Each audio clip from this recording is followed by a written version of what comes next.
Hi, everyone. This is acyuta-bhava from Nightlight Astrology, and today we're going to take a look at Mercury's retrograde in Scorpio.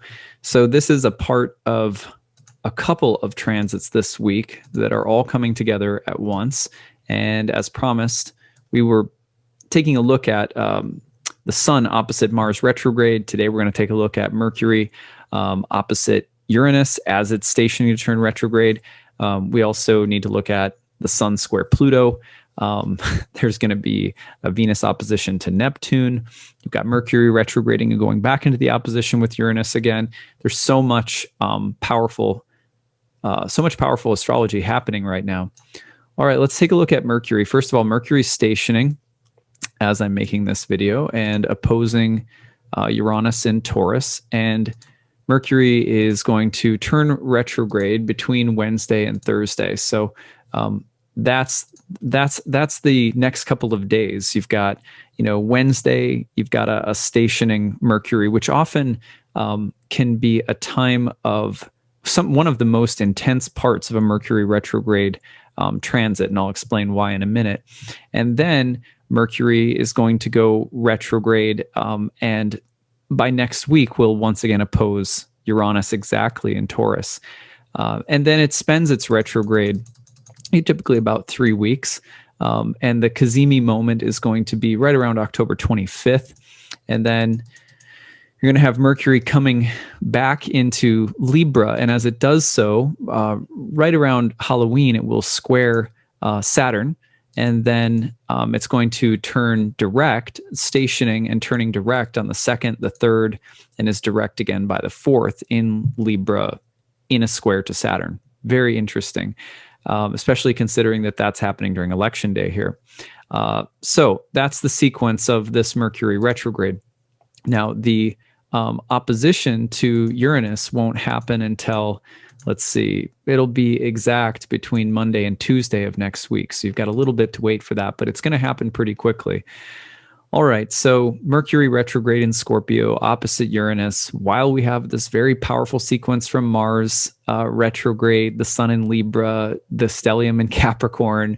And if you listen to the talk that I gave earlier this week on the Sun opposite Mars and also looking at the Sun square Pluto, those are dynamic transits happening in the midst of this Mercury retrograde, which, if nothing else, just amplifies the likelihood that you experience this Mercury retrograde a little bit more acutely than usual.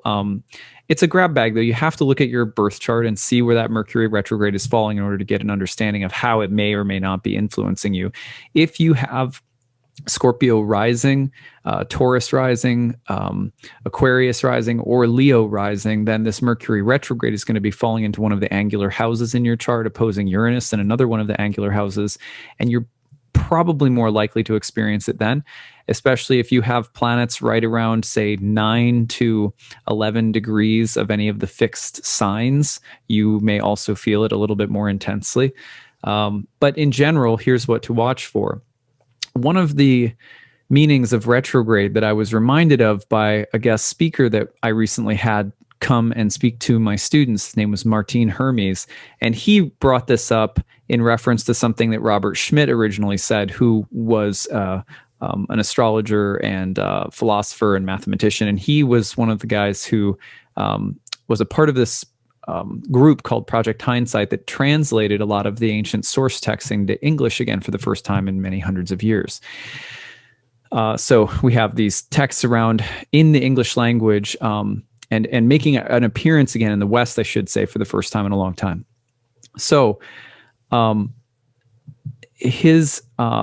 when he was talking about retrogradation, one of the things that he mentioned was he was very aware of the way that the ancient Greek language and certain terms in the Greek language, especially within the astrology textbooks, was related to a legal paradigm, meaning that there were certain words that were used that almost made it seem like the astrologers were using a kind of cosmic courtroom analogy within the texts, which is really interesting because the planets are, of course, the judges of our fate, the arbiters of our destiny, and they have power to judge whether people rise or fall. They're kind of the karmic administrators. They're the administrators of cosmic karmic law, you could say. When a planet goes retrograde, one of the meanings that Schmidt mentioned as kind of a possible way of understanding retrogradation was as in the there was an etymological connection that he made to the idea of a cross-examination.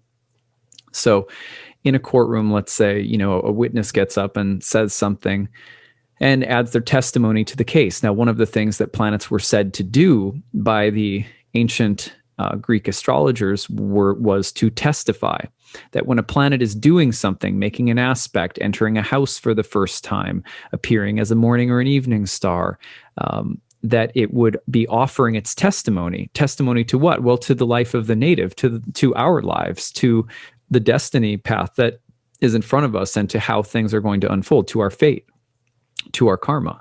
So they act as witnesses, and then they influence the kind of they have an influence on divine law and on how that plays out in our life. They add something to that. So they're witnesses. That's one of the ways that aspects are talked about, that the planets act as witnesses. When a planet goes retrograde, one of the things that Schmidt talked about was this idea that a planet could be going through a period of cross-examination. That is to say, if it has added one testimony, it may have to, that testimony may be called back into question or called back for cross-examination, in which case what was said or added to the life of the individual by the planet may be taken back for good or for worse. If there is a planet retrograding, in other words, and it has said, hey, I'm going to add, a lot of money to your life, a planetary retrograde could imply that, the witness is going to get back up on the stand and be called to testify to the native again in that same area of life. Say it's retrograding in your second house. And it could be that some of that money will have to be taken away because Mercury is being sort of cross-examined on a topic that it previously added a different kind of testimony to. So it's a really interesting conceptual way of understanding retrogrades. And it could be for the better or the worse. There's some things that a planet may say, and in a retrograde calls it back into question, and may also remove some kind of affliction that was previously added to our lives, if that makes sense. But one of the best ways of understanding retrogradation, though, in terms of this cross-witnessing idea, or the kind of the image of the planet on the witness stand, is also to say that you will learn more than was initially presented, that there will be more information given to you, and oftentimes that information may be in conflict with the earlier information presented. In this case, it's as though a planet says something or adds something to our destiny path, and then later when it gets called into retrograde, it adds layers to the testimony. It's asked questions from a different direction, and that different direction may provide with conflicting set of testimonies, or it may provide conflicting evidence, or it may provide a different perception or perspective. So now, why is that so important, and why do I choose this particular conceptual way of thinking about retrogrades today? Because Mercury is also in a sign, a water sign, like Scorpio. All of the water signs were traditionally said to be mute, which is a way of saying that they were silent or quiet or even secretive. And I think this is interesting because the Mercury retrograde in Scorpio may have the power to thus reveal things that have been hidden. Something was said earlier in our lives. The planets said something, made decrees about our faith, our fate, and then later we have additional information added to our life story, and it may call something into question, call us to doubt something, or it may disturb our faith in someone or something. Because in particular, the kind of information that comes forth in Scorpio is often of a Mars-like nature. So it's both hidden, mute, watery, deep, but it's also, when it comes up, it may have the effect of being a kind of cathartic revelation, right? When something comes up in a scorpionic sense, there's often a a more explosive and confrontational edge to it, so that what's being revealed that was hidden previously then is now speaking may also come at us in a way that is confrontational or difficult. All right, that was difficult enough to explain.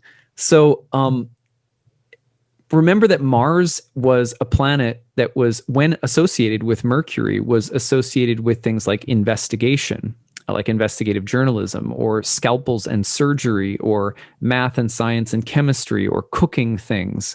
Mercury Mars could be like a blacksmith, or a chef or a baker, or someone who wields knives and makes their living through such things. What I find really interesting about this, when you apply it to the kind of information or the kind of speaking that Mercury might do right now as the messenger, is that Mercury may very easily try to penetrate down into levels of information that have been withheld from our view, and then reveal it in a way that is troubling or disturbing.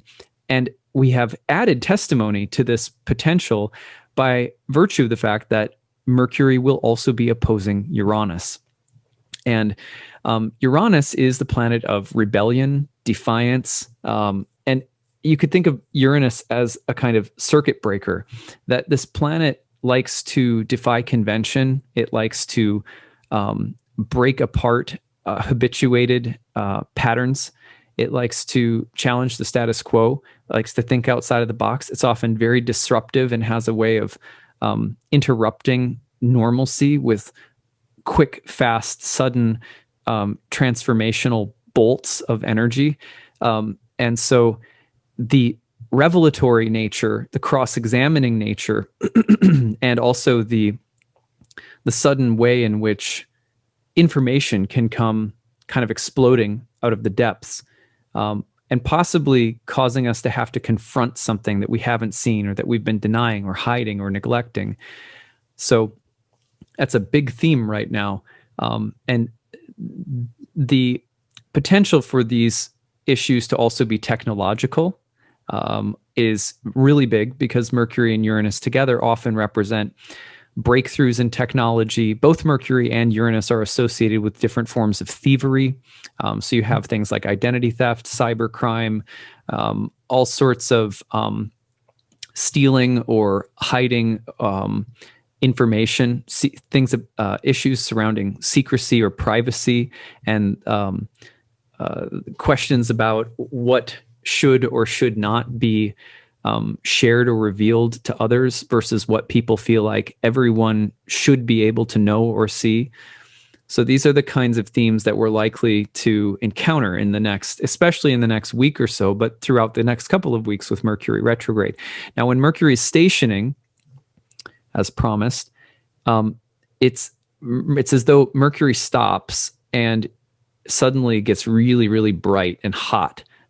And because there's this feeling of like a potency that's building and growing within a planet when it's stationing, and then its turn of direction marks this this intense period of cross-examination that starts to occur.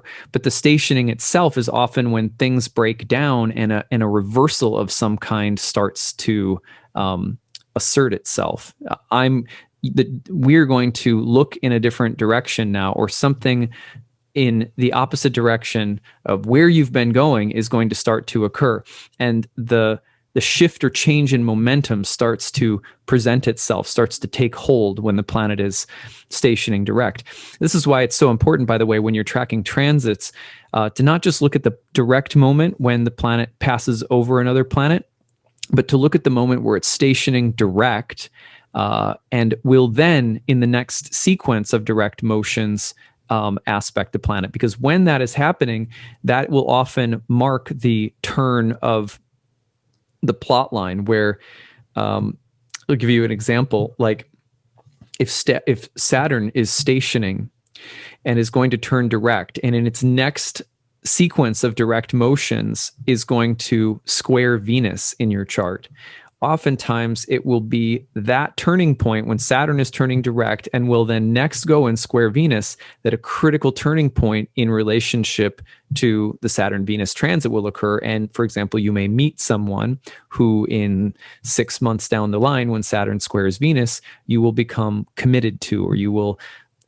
become more serious about, which are often Saturn-Venus themes, among other things that would be more difficult, right? But trying to be upbeat here. So watch the places where the planet stations and turns direct. Those are really pivotal turning points. And we have that kind of turning point before us basically now through Monday, which, I give it about 3 degrees when the planet stations and then it gets moving again. And or not 3 degrees, I give that about 3 days, like give or take. But just after the planet stations, about 3 days as it's turning retrograde, a couple of days, just that kind of think of it as a continuous turning point, in other words. So I would mark it out between now and the beginning of next week as this pivotal point for Mercury and Uranus. You may have already experienced some of this over the past week because Mercury passed through the opposition to Uranus and is now sitting down, stationing, and is going to go back over it. So this is a really interesting moment. And I think probably the theme that I am most, I feel like that I have in my awareness is this idea that Mercury and Uranus, that the information that comes to light, that comes to surface, could be really could engage in a series of very combative or potentially hostile dynamics where you have to take action really quickly and it's very overwhelming, or a big curveball, chaos, unexpected event comes and you have to take action pretty quickly and respond to it, where information comes to the surface that may create some tension or conflict. And we see that because the ruler of Mercury in Scorpio is Mars, who is retrograde and moving through the square to Pluto and the square with Jupiter, the square, the opposition with the Sun. So the potential for it to be more combative is there because it's so Mars-like right now. But remember that Mars retrograde is also in the cross-examination phase itself right now. So look at the houses of Scorpio and Aries in your chart. Those houses are really, really important right now, and will be for the next weeks ahead. Okay, so and then remember that by the time all of this is done, Mercury is going to have to go direct again, go back into Scorpio, and then eventually in November, it's going to oppose Uranus all over again. So this is there's a number of really interesting twists and turns that this Mercury-Uranus dynamic is going to present us with. I will be mentioning more about how I think this is going to impact the election in a later video. I just wanted to give you guys this for today. So think about the Scorpio area of your birth chart and what might be getting revealed or uncovered. And there might be relief that comes with what's being uncovered. Oh, whew, it's not as bad as I thought. Or, wow, there's more there than I thought there was. Or there's a new possibility and I had no idea that this was even a possibility, right? So as those things happen, they can be very inspiring and they can also throw a little bit of divine chaos into the mix right now. It's a good time to be probing and penetrating and sort of investigative with your mind, but also not paranoid.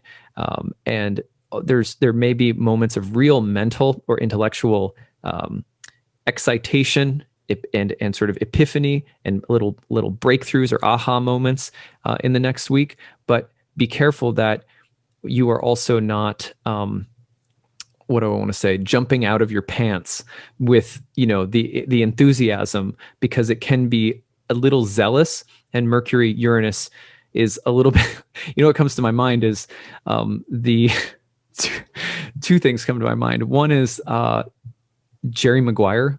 You remember in the very beginning of that movie, Tom Cruise is like, he quits his job and he writes this big manifesto or whatever. And then he's like, fired, and then he leaves his job. It's this big like, who's coming with me? Who's coming with me? And like, I think Renee Zellweger came with him, and that was it. So it may be like a moment like that where you just want to break free. But I was also thinking about how my daughter tried to basically she tried to boycott her parents the other night. She was like, she was really upset about what she had to eat for dinner, and so she was like, "I am going to quit this family." And she was just, it was adorable too, because she has these like silk scarf things that she plays with, and so she had one wrapped around her head, and she looked like kind of like a drunken pirate or something too. Anyway, so just be careful not to let your own drunken pirate tirades burn bridges or anything like that, especially in the next week. All right, that's what I've got for you guys. Please leave your stories for me in the comments section. I'd love to hear from you guys and hear how you are seeing this planetary combination manifest in your life right now. I'd be really interested to hear that. And any other observations you have about the current astrology. Don't forget that my new class, Ancient Astrology for the Modern Mystic, is starting on November 14th. We still have room. There's still time to sign up. There's an early bird discount. You can save $500 off when you sign up and pay in full before the start of class. There is a payment plan if you need it, and there's need-based tuition for those who are struggling, especially if you're struggling due to COVID-19. Feel free to use it. And you can learn more about it in a video that my TA and my personal assistant Delia and I are making this week. So there'll be a little bit more information coming out. We're doing kind of a Q&A session about the course too. So, all righty, you guys hope you're having a great week, and we'll talk to you again soon. Bye.